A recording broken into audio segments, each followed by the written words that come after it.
We have decided to look at several undeveloped nations and examine why they weren't developing along with the rest of the world. After looking at the different cases, we determined that it was the trade laws passed by their governments that were unintentionally hindering progress and prosperity. The laws that protect local industry and in turn prevent them from having to improve and evolve. Our defense of individual liberty integrates elements from our entire philosophy. Since reason is the means of human knowledge, it is therefore each person's most fundamental means of survival and is necessary to the achievement of values. The use or threat of force neutralizes the practical effect of an individual's reason, whether the force originates from the state or from a criminal. Man's mind will not function at the point of a gun. Therefore, the only type of organized human behavior consistent with the operation of reason is that of voluntary cooperation. Persuasion is the method of reason. By its nature, the overtly irrational cannot rely on the use of persuasion and must ultimately result to force in order to prevail. Thus, we see reason and freedom as correlates. Based on this understanding of the role of reason, we hold that the initiation of physical force against the will of another is immoral, as are indirect initiations of force through threats, fraud, or breach of contract. The use of defensive or retaliatory force, on the other hand, is appropriate. We hold that because the opportunity to use reason without the initiation of force is necessary to achieve moral values. Each individual has an inalienable moral right to act his own judgment directs and to keep the product of his effort. The fundamental right is the right to life without others' rights following from it, including rights to liberty, property, and the pursuit of happiness. A right is a moral principle defining and sanctioning a man's freedom of action in a social context. These rights are specifically understood to be rights to action, not specific results or objects, and the obligations created by rights are negative in nature.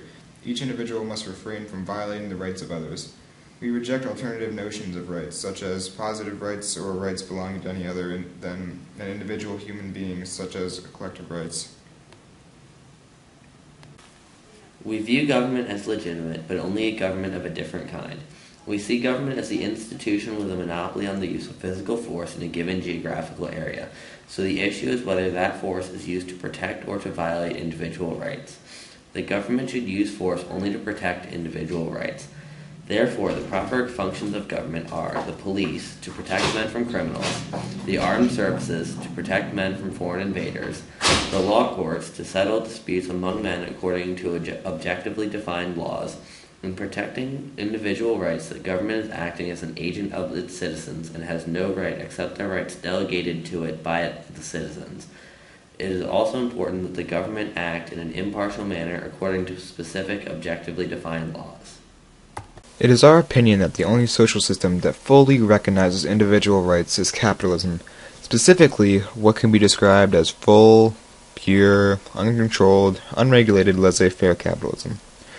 We include the welfare state as systems under which individual rights are not protected. Far from regarding capitalism as dog-eat-dog pattern of social organization, we regard it as a beneficial system in which the innovations of the most creative benefit everyone else in the society. So enough of the philosophy. Let's examine the benefits of capitalism and even what capitalism means. Capitalism means that you, the individual, are the sole owner of your property and the rights to it, meaning that you can exchange it for anything you deem to be equal in value. When you make a purchase, you are saying that the other person's product or service is worth your money. And where does your money come from? Your money comes from someone who deems your work to be worth some of their earnings. Now, why is it that we need a government to determine the values of property and labor, or even the rights to property? In a laissez-faire economy, no one can become a monopolist. The only way you can attain a monopoly and keep competitors out of your field is through special government-issued privileges. A good example against moving to laissez-faire economy is big oil and the prices they can charge. They can charge outrageous prices and try to gain extra profits, but the market wouldn't stand for that. The consumers would purchase their oil from anyone with a lower price, and the big company would be undercut and go out of business. Another thing we think should be reformed are the taxes on industry. Why should the government, who produces no goods, be able to collect money from the men who produce goods? The giant industrialists shouldn't be ridiculed, criticized, and hammered with taxes. If we need the thing that they produce, then we should be grateful. If we need oil, we have two choices. We either produce it on our own, or purchase it from someone who does. It is not their fault that they produce and we do not. We live in a day and age where we have to apologize for every naked savage because we are more prosperous than they are, and because we have earned our money. He cannot and does not intend to. He just wants your money. In economically challenged regions such as Africa, trade protection laws are passed to protect the infant local industries. While this sounds good, it keeps the local companies from having to compete with the world unless they see no reason to try and improve their company. Plus, with the protection laws in place, the countries aren't interacting with the outside world. They're living in their own tiny bubble. If the nation wants economic prosperity, they should remove the protectionist laws, allow a foreign company to come in and employ their citizens while setting an example as well as a standard for the local industries.